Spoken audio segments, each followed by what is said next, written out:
Un orga qui est pas en règle, qui fait quelque chose qui a été refusé par la préfecture ou autre, s'il y a un mort, dans la logique, il part en prison. J'ai, à ma connaissance, pas eu de responsabilité avérée parce qu'il faut aussi que la justice prouve qu'il y a une responsabilité avérée de l'organisateur et qu'il est directement responsable du décès.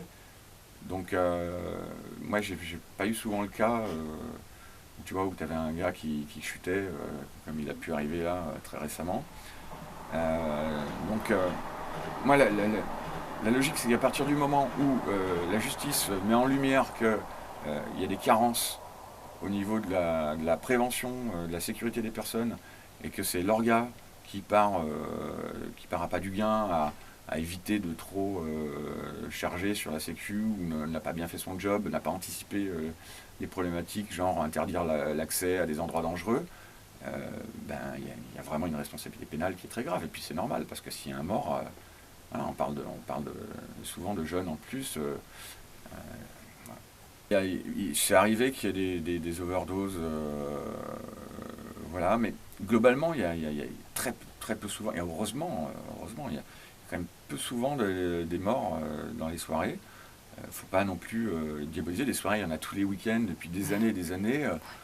Les morts se comptent pas sur les doigts de deux mains. Enfin, c'est heureusement, parce que sinon, voilà. Donc il faut pas non plus de diaboliser les trucs, mais ce qu'il faut diaboliser, c'est les orgas qui font mal leur boulot et qui respectent pas les règles, qui vraiment s'en foutent et qui, sous prétexte de gagner 10 000 euros de plus, vont faire l'impasse sur 10 personnes de sécurité en plus, sur des barrières plus hautes, sur des choses comme ça, quoi. Donc ça c'est insupportable. Nous, sur la Drôme 1, on avait tout calibré, on avait même surestimé un peu la sécurité pour être sûr. On avait 12 agents de sécurité pour 800 personnes. Voilà. Donc le ratio étant normalement de 1 agent pour 100 personnes, nous on était 4 agents au-dessus, quoi. Vraiment pour assurer le coup, quoi.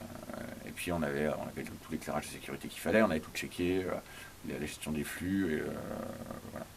Donc ça c'est ultra important, on ne peut pas faire l'impasse là-dessus. Parce qu'il y a une responsabilité pénale. S'il y a défaillance avérée, volontaire de surcroît, c'est directement par la case prison, quoi. Ah, je pense que. Après, il y a des gens mal intentionnés partout qui s'en foutent. Mais il y en a, moi, la plupart des orgas que je connais ont vraiment de l'éthique sur Paris.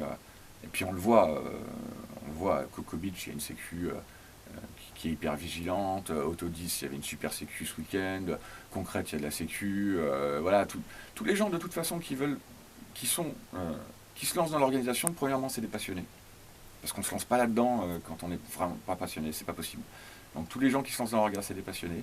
Et après, ce qui fait la différence, c'est la volonté de s'inscrire dans la durée ou pas. Et donc l'éthique qu'on a. Si on n'a pas d'éthique, on s'en fout. On fait les one-shots et puis voilà. C'est là que les problèmes peuvent survenir, quoi. Mais surtout les gens qui sont installés dans Paris, les gens ils travaillent bien.